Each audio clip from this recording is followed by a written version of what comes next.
Saudaraku yang dikasihi Tuhan, dimanapun saja Anda berada, kita jumpa lagi hari ini untuk mendengarkan firman Allah. Tetapi sebelum kita melanjutkan akan firman Allah ini, saya akan membawakan satu lagu pujian. Hiduplah dalam aku, ya Yesus Rajaku. Aku bawa padamu segala perkaraku. Hiduplah dalam aku, turut kehendakmu, agar kemuliaanmu nyata dalam aku. Nah, baiklah, kita akan melanjutkan cerita dari dalam firman Allah ini yang saat ini masih terdapat di dalam kitab Keluaran pasal 39. Nah, apakah yang diceritakan di dalam pasal 39 ini? Kita akan mendengarkannya bersama-sama. Namun sebelumnya saya akan mengingatkan sedikit tentang cerita di pasal 38 yang lalu. Nah, saya akan membacakan judul-judulnya, yaitu pertama, membuat mezbah korban bakaran, dan kemudian membuat bejana pembasuhan dan membuat pelataran. Dan kemudian yang terakhir judulnya adalah biaya untuk mendirikan kemah suci. Nah, marilah kita melanjutkan di pasal 39 ini. Judulnya adalah membuat pakaian imam. Dari kain ungu tua, kain ungu muda, dan kain kermisi dibuat merekalah pakaian jabatan yang dipakai apabila diselenggarakan kebaktian di tempat kudus. Juga dibuat mereka pakaian-pakaian kudus untuk Harun, seperti yang diperintahkan Tuhan kepada Musa. Nah, saudaraku, perintah daripada Tuhan Allah kepada Musa untuk membuat pakaian imam ini sudah diceritakan di pasal-pasal yang lalu. Namun di pasal 39 ini diulang kembali, ya. Diulang kembali ceritanya. Nah, seperti yang kita tadi sudah dengarkan bahwa sebelum Imam Harun dan anak-anaknya mengadakan atau menyelenggarakan kebaktian di tempat kudus, mereka harus memakai pakaian-pakaian yang kudus, pakaian-pakaian yang sudah diasingkan untuk penyembahan. Nah, kemudian ayat 2. Dibuatnyalah baju efod dari emas, kain ungu tua dan kain ungu muda, kain kermisi dan lenan halus yang dipintal benangnya. Mereka menempa emas papan dan dipotong-potongnya lah itu menjadi benang emas. Ulang saya bacakan di ayat 3. Mereka menempa emas, maksudnya mereka menempa emas papan dan dipotong-potongnya lah itu menjadi benang emas untuk dipakankan pada kain ungu tua, pada kain ungu muda, pada kain kermisi, dan pada lenan halus buatan seorang ahli. Nah, jadi diceritakan bahwa emas, ya, satu papan emas, kalau saudaraku melihat sekarang emas batangan, ya, istilahnya. Nah, itu dikatakan dipotong-potong, kemudian ditaruh di atas, dikatakan di sini ditaruh di atas kain, ya, atau dia menjadi benang ya, atau emas itu menjadi benang untuk dipakankan pada kain ungu tua, pada kain ungu muda, dan pada kain kermisi, dan pada lenan halus buatan seorang ahli. Nah, selanjutnya dibuat merekalah tutup baju pada baju efod itu yang disambung kepadanya. Di kedua ujungnya baju efod itu disambung. Sabuk pengikat yang ada pada baju efod itu adalah seiras dan sama buatannya dengan baju efod itu, yakni dari emas, kain ungu tua, kain ungu muda, kain kermisi, dan lenan halus yang dipintal benangnya seperti yang diperintahkan Tuhan kepada Musa. Nah, ayat 6. Dikerjakan merekalah permata krisopras, yakni dililit dengan ikat emas, diukirkan padanya nama para anak Israel yang diukirkan seperti materai. Ditaruhnyalah itu pada kedua tutup bahu baju efod sebagai permata peringatan untuk mengingat orang Israel seperti yang diperintahkan Tuhan kepada Musa.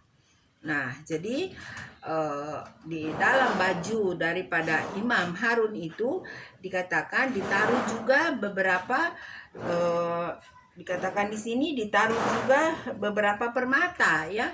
Antara lain ada permata krisopras ya, dan tentunya permata-permata yang indah ya. Nah, itu ditaruh sebanyak 12 buah ya. Dikatakan itu ditaruh di bahu sebagai tutup bahu ya, baju efod, dan sebagai permata peringatan untuk mengingat orang Israel seperti yang diperintahkan Tuhan kepada Musa. Selanjutnya, dibuatnyalah tutup dada, buatan seorang ahli. Buatannya sama dengan baju efod, yakni dari emas, kain ungu tua, kain ungu muda, kain kermisi, dan lenan halus yang dipintal benangnya. Nah, kemudian ada juga dikatakan tutup dada ya. Nah, tutup dada ini dibuat juga oleh seorang ahli dan kemudian terdiri juga dari kain ungu tua, kain ungu muda, kain kermisi, dan lenan halus, dan kemudian dipintal juga dengan benang emas. Nah, selanjutnya 4 persegi dibuatnya itu lipat 2, dibuat mereka tutup dada itu sejengkal panjangnya dan sejengkal lebarnya. Nah, selanjutnya ada juga yang dinamakan tutup dada ya. Dikatakan sejengkal lebar, sejengkal panjang ya. Dan kemudian ditatah merekalah itu dengan 4 jajar permata. Permata yaspis merah, krisolit, malakit, itulah jajar yang pertama. Nah, jadi di segi 4 tutup dada itu dikatakan ada ditaruh di situ 4 jajar permata ya, yaitu permata yaspis merah, krisolit, malakit, itu sebagai jajar yang pertama. Dan kemudian sebagai jajar yang kedua ada permata batu darah, lasurit, yaspis hijau, dan di jajar yang ketiga permata ambar, aki kecubung. Jajar yang keempat permata pirus, krisopras, dan nefrit dililit dengan ikat emas. Demikianlah permata-permata itu dalam tatahannya. Nah, jadi semua permata itu yang berjumlah 12 itu ditaruh di tutup dada ya daripada Imam Harun. Nah, selanjutnya, sesuai dengan nama para anak Israel, permata itu adalah 12 banyaknya. Dan pada tiap-tiap permata ada diukirkan seperti materai nama salah satu suku dari yang 12 itu. Juga dibuat merekalah untuk tutup dada itu untai berpilin yang buatannya sebagai tali berjalin dari emas murni. Dibuat merekalah 2 ikat emas dan 2 gelang emas, dan kedua gelang itu dipasang pada kedua ujung tutup dada. Dipasang merekalah kedua untai emas yang berjalin itu pada kedua gelang itu di ujung tutup dada. Kedua ujung lain dari kedua untai berjalin itu dipasang merekalah pada kedua ikat emas itu. Demikianlah dipasang pada tutup bahu baju efod di sebelah depannya. Dibuat merekalah 2 gelang emas dan dibubuk pada kedua ujung tutup dada itu. pada pinggirnya yang sebelah dalam yang berhadapan dengan baju efod. Juga dibuat merekalah 2 gelang emas dan dipasang pada kedua tutup baju efod di sebelah bawah pada bagian depan, dekat ke tempat persambungannya, di sebelah atas sabuk baju efod. Nah, selanjutnya 21. Kemudian diikatkan merekalah tutup dada itu dengan gelangnya kepada gelang baju efod dengan memakai tali ungu tua sehingga tetap di atas sabuk baju efod, dan tutup dada itu tidak dapat bergeser dari baju efod seperti yang diperintahkan Tuhan kepada Musa. Nah, saudaraku, ini adalah baju yang indah ya, tentunya yang sangat indah karena terdiri daripada benang-benang emas dan juga daripada batu-batu permata yang indah ya. Nah, sekarang kita lanjutkan di ayat 22. Dibuatnyalah gamis, baju efod, buatan tukang tenun dari kain ungu tua seluruhnya. Leher gamis itu di tengah-tengahnya seperti leher baju sirah. Lehernya itu mempunyai pinggir sekelilingnya supaya jangan koyak. Nah, jadi leher atau pinggir leher daripada baju imam itu harus kuat ya, dikatakan. Karena itu dipakai setiap hari ya untuk penyembahan. Dikatakan gunanya supaya baju itu jangan cepat koyak. Nah, ayat 24.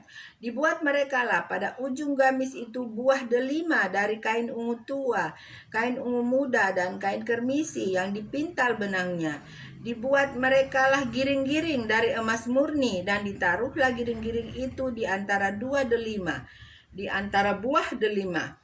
Pada ujung gamis itu berselang-seling di antara buah delima itu, sehingga satu giring-giring dan satu buah delima selalu berselang-seling pada sekeliling ujung gamis yang dipakai apabila diselenggarakan kebaktian seperti yang diperintahkan Tuhan kepada Musa. Nah, jadi baju daripada Imam Harun yang dinamakan baju gamis itu di bawahnya ditaruh dikatakan seperti buah delima ya. Dan juga di sebelah seperti buah delima ini digantung giring-giring ya. Jadi giring-giring itu berbunyi tentunya ya. Jadi satu buah delima, satu giring-giring. Nah, kita lihat selanjutnya ya. Dibuat merekalah kemeja dari lenan halus buatan tukang tenun untuk Harun dan anak-anaknya.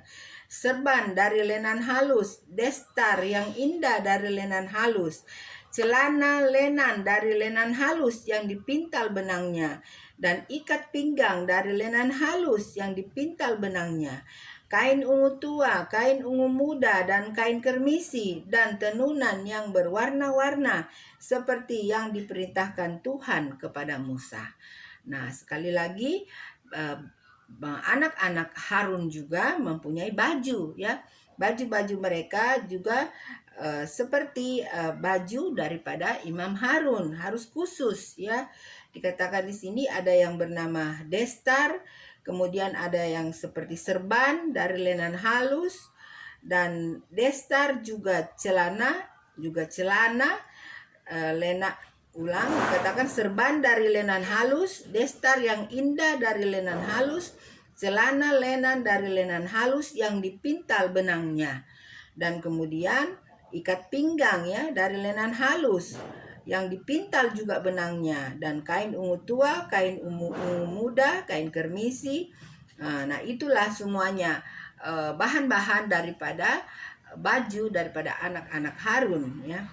Nah, selanjutnya ayat 30. Dibuat merekalah patam jamang yang kudus dari emas murni, dan pada jamang itu dituliskan tulisan diukirkan seperti materai, kudus bagi Tuhan. Dipasang merekalah pada patam itu tali ungu tua untuk mengikatkan patam itu pada serbannya di sebelah atas seperti yang diperintahkan Tuhan kepada Musa. Nah, selanjutnya kita tiba di ayat 32 ya. Judulnya sudah berbeda. Pekerjaan itu diterima baik oleh Musa. Demikianlah diselenggarakan segala pekerjaan melengkapi kemah suci, yakni kemah pertemuan itu, orang Israel telah melakukannya tepat seperti yang diperintahkan Tuhan kepada Musa. Demikianlah mereka melakukannya. Dibawa merekalah kemah suci itu kepada Musa, yakni kemah dengan segala perabotannya, kaitannya, papannya, kayu lintangnya, tiangnya, dan alasnya. Ayat 34. Tudung dari kulit domba jantan yang diwarnai merah, tudung dari kulit lumba-lumba, tabir penudung, tabut hukum Allah dengan kayu-kayu pengusungnya, dan tutup pendamaian, meja segala perkakasnya, dan roti sajian, kandil dari emas murni, lampu-lampunya, lampu yang harus teratur di atasnya, dan segala perkakasnya, minyak untuk penerangnya, mesbah dari emas, minyak urapan, ukupan dari wangi-wangian, tirai pintu kemah, mesbah tembaga dengan kisi-kisi tembaganya, kayu-kayu pengusungnya dan segala perkakasnya, bencana pembasuhan dengan alasnya, layar pelataran, tiangnya dan alasnya, dan tirai untuk pintu gerbang pelataran, talinya dan patoknya, segala perkakas untuk pekerjaan mendirikan kemah suci, yakni kemah pertemuan itu. Nah, saudaraku, inilah semua ya yang dikerjakan oleh bangsa Israel yang sudah ditentukan oleh Tuhan Allah ya. Nah, ini yang mereka kerjakan semuanya. Dan selanjutnya kita lihat di ayat 41. Pakaian jabatan yang dipakai apabila diselenggarakan kebaktian di tempat kudus, pakaian kudus untuk Imam Harun dan pakaian anak-anaknya untuk memegang jabatan imam, tepat seperti yang diperintahkan Tuhan kepada Musa. Demikianlah dilakukan orang Israel, segala pekerjaan melengkapi itu. Dan Musa melihat segala pekerjaan itu, dan sesungguhnya lah mereka telah melakukannya seperti yang diperintahkan Tuhan. Demikianlah mereka melakukannya, lalu Musa memberkati mereka. Nah, saudaraku, jadi apabila semua pekerjaan baik dengan pembuatan kemah suci dan peralatannya dan semua yang harus dikerjakan sudah selesai, mereka memanggil Musa untuk melihat hasil pekerjaan mereka, dan kemudian sekalian dengan baju yang akan dipakai oleh Imam Harun dan anak-anaknya, semua itu diperlihatkan kepada Musa, dan semua sudah selesai sesuai dengan apa yang Tuhan perintahkan kepada Musa yang bangsa Israel sudah kerjakan. Jadi dengan kata lain, semua pekerjaan sudah selesai, dan tentunya mereka sangat gembira ya, mereka sangat bersukacita, dan tentunya Tuhan Allah juga sangat senang melihat akan hasil daripada pekerjaan mereka. Sehingga dikatakan di sini Musa dikatakan ayat 43, dan Musa melihat segala pekerjaan itu, dan sesungguhnya mereka telah melakukannya seperti yang diperintahkan Tuhan. Demikianlah mereka melakukannya, lalu Musa memberkati mereka. Nah, saudaraku, inilah cerita yang kita dapat dengarkan dari pasal 39. Nah, tentunya kita sangat bergembira ya, karena bisa mendengarkan kembali, atau kita diingatkan kembali bagaimana nenek moyang kita zaman dahulu atau bangsa Israel ya, zaman dahulu umat pilihan Tuhan, bagaimana mereka membuat akan kemah suci dan semua peralatan-peralatannya yang diperintahkan oleh Tuhan Allah. Jadi kita bisa mengikuti akan kegiatan daripada bangsa Israel zaman dahulu. Nah, saudaraku, jikalau saudaraku ingin untuk mengulangnya kembali, membacanya sendiri di Alkitab langsung, atau memutar kembali video saya ini, silahkan. Nah, saya selalu berdoa kepada Tuhan agar semua saudara-saudaraku dimanapun saja berada, tetap ada di dalam perlindungan Tuhan, sehat, dan bersukacita. God bless you. Bye.